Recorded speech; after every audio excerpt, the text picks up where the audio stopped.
दरम्यान अमरावतीच्या नांदगावमध्ये शहीद पंजाब उईके यांच्या पार्थिवाची गावकरी प्रतीक्षा करतात। त्यांच्या पार्थिवाला सलाम करण्यासाठी गावकऱ्यांनी रस्ते रांगोळ्यांनी सजवलेत।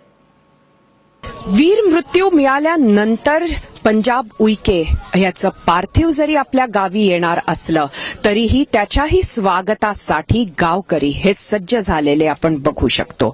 नांदगाव खंडेश्वर गावाच्या रस्त्यावर अशा पद्धतीनं गावकऱ्यांनी सजावट केलेली आहे। प्रत्येकाने आपापल्या घरासमोर किंवा गावाच्या एखाद्या महत्वाच्या रस्त्यावर येऊन आपापल्या परीनं या वीराला अशा प्रकारानं श्रद्धांजली अर्पण केलेली आहे। या इथं रस्त्यावर आपण बघू शकतो की ही रांगोळी काढण्यात आलेली आहे आणि तिथं लिहिण्यात आलेलं आहे, जब तक चांद सूरज रहेगा तब तक विकास तेरा नाम रहेगा। घरी प्रेमानं पंजाब उईकेला विकास म्हणायचे, गावकरी सुद्धा त्याला विकास दादाच्या नावानं ओळखायचे आणि विकास अमर रहे असं इथं लिहिण्यात आलेलं आहे।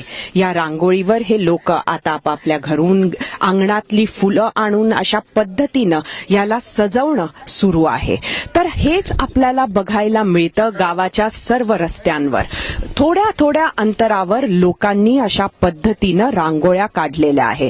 हाच तो रस्ता आहे जो विकासच्या घरी जातो आणि ह्याच रस्त्यावरून त्याची अंत्ययात्रा ही निघणार। ह्याच रस्त्यावरून हे गावकरी त्याला निरोप देणार आणि त्यामुळे हा रस्ताच मुळात त्यांनी भावपूर्ण श्रद्धांजलीसाठी तयार करून ठेवलेला आहे।